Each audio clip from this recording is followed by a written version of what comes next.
श्री सद्गुरु महाराज की जय। महर्षि मेही के दिनचर्या उपदेश से प्रश्नोत्तर। जाड़े का दिन था। भीषण जाड़ा पड़ रहा था। सूर्यदेव अपनी किरणों से लोगों को आनंदित करने लग गए थे। उसी धूप में एक छोटी चौकी पर आराध्य देव श्री सद्गुरु महाराज जी लेटे हुए थे। मैं उनके श्री चरणों के समीप बैठा हुआ था। एकाएक मेरे मन में विचार उत्पन्न हुआ कि इसी समय गुरुदेव से एक बात पूछूं, और उसी क्षण मैंने हाथ जोड़ते हुए निवेदन किया, हुजूर, मुझे यह जानने की इच्छा है कि जिन्होंने ईश्वर स्वरूप को ठीक ठीक समझ लिया है और स्वर्ग के दुख सुख को जानकर उसे स्वर्ग जाने की इच्छा नहीं है, ऐसे भाव में रहते हुए अगर कोई शरीर छोड़े तो उसका जीवात्मा कहाँ जाएगा। इतना सुन आराध्य देव अपनी आँखों को बंद करके गंभीर वाणी में बोले, देखो, जिसकी ऐसी भावना है उसका जीवात्मा इस शून्य में रहेगा, और जब उनकी आसक्ति छूट जाएगी तब फिर मनुष्य शरीर धारण करके भजन ध्यान करेगा। भजन करने के सब संयोग उसे प्राप्त हो जाएंगे। वह इसी तरह भजन करता हुआ किसी जन्म में पाप पुण्य को पार करके ईश्वर में मिलकर एकमेक हो जाएगा। दोपहर का समय था। गुरुदेव अपने आसन पर आसीन थे। उसी समय दो शिक्षित महिलाएं गुरुदेव के पास आईं। दोनों ने आराध्य देव जी के श्री चरणों में प्रणाम किया और एक ने हाथ जोड़कर विनम्रता पूर्वक निवेदन किया, महाराज जी, मांस मछली खानी चाहिए या नहीं। इतना सुनकर गुरुदेव गंभीर अर्थों से युक्त वाणी बोले, देखिए, जब संसार में कुछ खाने को ना मिले तब खानी चाहिए। इसके आगे इन्होंने बताया कि मौका आने पर वृक्ष के पत्ते और घास भी खाने पड़ते हैं। हमारे देश में महाराणा प्रताप सिंह नामक एक वीर व्यक्ति हो चुके हैं। समय के फेर से ये सम्राट अकबर से हारकर जंगल में चले गए और वहीं छिपकर रहने लगे। एक दिन उनकी बेटी के हाथ से एक वनबिलाव घास की रोटी लेकर भाग गया। यह जानकर महाराणा प्रताप को बहुत दुख हुआ। वे अकबर की अधीनता स्वीकार करने की बात मन में सोचने लगे। इस आशय का एक पत्र भी उन्होंने अकबर के पास प्रेषित किया। यह बात जब वहाँ के साहूकार भामा शाह को मालूम हुआ तो उन्होंने महाराणा प्रताप के पास खबर भेजी कि आप अपनी वीरता में शिथिलता ना आने दें। युद्ध करने में जो खर्च होगा वह मैं दूंगा। आप लड़ने के लिए तैयार हो जाएं। उन्हीं का धन लेकर महाराणा प्रताप ने सेना और युद्ध सामग्री की व्यवस्था की और अकबर के दांत खट्टे करके उदयपुर नामक नगर बसाया। स्नान ध्यान के बाद गुरुदेव अपने शयन कक्ष में चौकी पर लेटे हुए थे। मैं श्री चरणों के समीप बैठकर संतों की जीवनी पढ़ रहा था। उसी क्रम में मैंने आराध्य देव जी से निवेदन किया कि हुजूर, भगवान शंकराचार्य को किस पाप के कारण भगंदर की बीमारी हुई थी। इस पर गुरुदेव कहने लगे, देखो, एक समय की बात है कि शंकराचार्य सबको शास्त्र कथन में हराते हुए मिथिला पहुँचे। वहाँ एक बहुत बड़े पंडित मंडन मिश्र थे। उनको भी इन्होंने शास्त्रार्थ में पराजित कर दिया।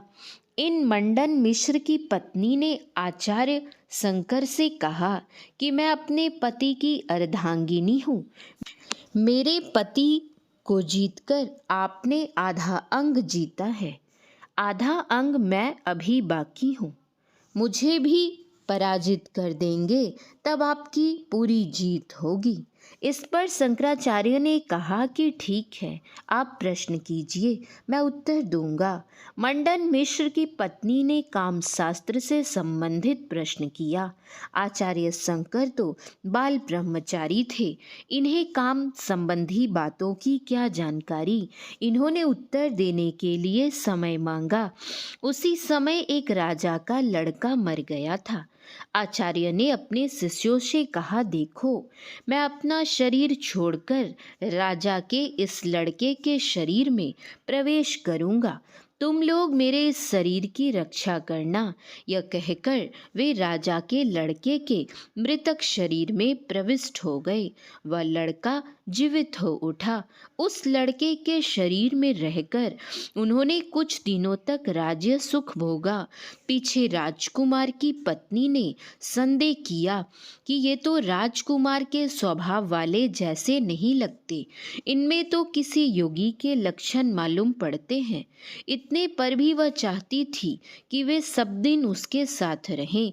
इसके लिए उसने अपने मंत्रियों और सिपाहियों से कहा कि जहाँ कहीं भी मुर्दा शरीर मिले उसको जला दो। यह बात जब राजकुमार के शरीर में रहने वाले आचार्य को मालूम हुई तो वे उसके शरीर को छोड़कर अपने पूर्व शरीर में आ गए।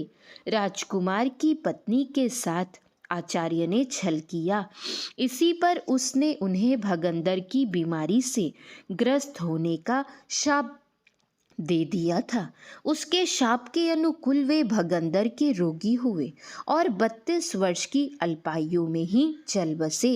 मैंने पूछा, हुजूर, आचार्य शंकर तो शिव के अवतार माने जाते थे, त्रिकालदर्शी थे, फिर भी उन्हें कामशास्त्र की जानकारी नहीं थी। गुरुदेव बोले, व्यावहारिक काम करके जानना होता है जी।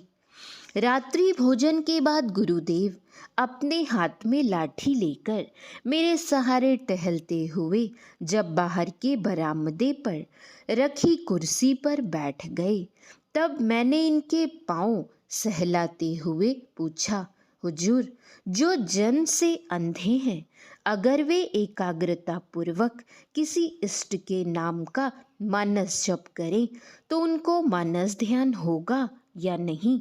गुरुदेव बोले, हाँ जी, उसको तो अनायास ही मानस ध्यान हो जाएगा। फिर मैंने निवेदन किया कि हुजूर, अगर किन्हीं की दृष्टि स्थिर हो जाए तो वह बिना किन्हीं से शब्द योग की युक्ति पाए स्वयं शब्द साधना कर सकता है या नहीं? इस पर गुरुदेव बोले, अरे, दृष्टि के स्थिर होने पर तो शब्द का द्वार ही खुल जाता है, फिर भी गुरु संकेत की आवश्यकता है। अपने से शब्द को पकड़ना बहुत संस्कार वाले साधक से ही संभव है। परमाराध्य श्री सद्गुरु महाराज जी स्नान ध्यान से निवृत्त होकर शयनशाला में लेटे हुए थे। उसी समय में मैंने विनीत स्वर में निवेदन किया, हुजूर, प्रभु ईसा मसीह का वचन है कि आदि में शब्द था और शब्द ईश्वर के साथ था और शब्द ईश्वर था, तो शब्द को ईश्वर क्यों कहा? इतना सुन गुरुदेव बोले, अच्छा, पहले यह बताओ कि कोई मनुष्य भी ईश्वर कहलाता है? मैंने हाथ जोड़ते हुए कहा, जी हाँ, राजा को लोग ईश्वर भी कहते हैं। इस पर गुरुदेव बोले, राजा ईश्वर नहीं है, लेकिन किसी राज्य का मालिक होने के कारण वह भी ईश्वर कहलाता है। ठीक उसी तरह शब्द को भी ईश्वर कहते हैं, लेकिन शब्द ईश्वर नहीं है। श्री सद्गुरु महाराज की जय। श्री सद्गुरु महाराज की जय। श्री सद्गुरु महाराज की जय।